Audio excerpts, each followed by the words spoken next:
much more of like a character driven writer, right? I Yeah. don't think the story matters if you're not willing or interested or connected to the reason that your characters are traveling through that story.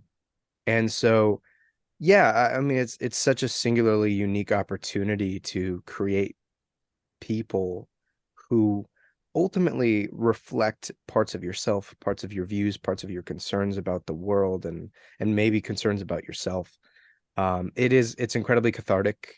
And there certainly would have been limitations if I were working with these massive intellectual properties.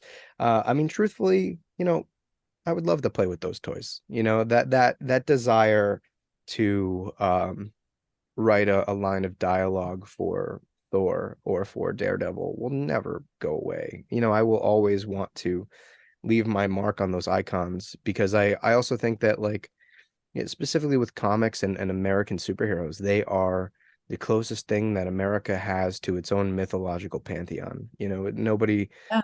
Nobody ever assessed them um as a sort of piece of symbology to live their life by, but they're important to people. There's a reason that they've existed in and grown in popularity in the way that they have.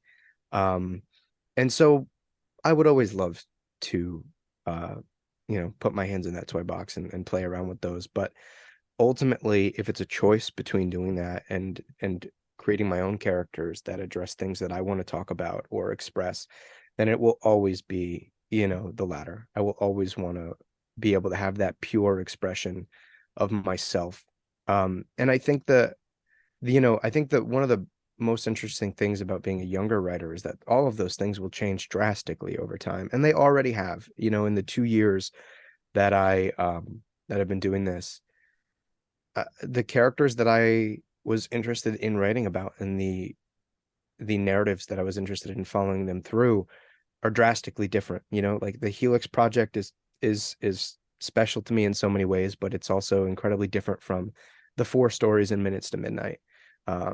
And I don't know, it is, I think if you're going through it eyes open, a massive journey for growth because you're evolving and you're kind of able to assess your evolution as a human being through those independently told stories because there's nobody telling you to do otherwise.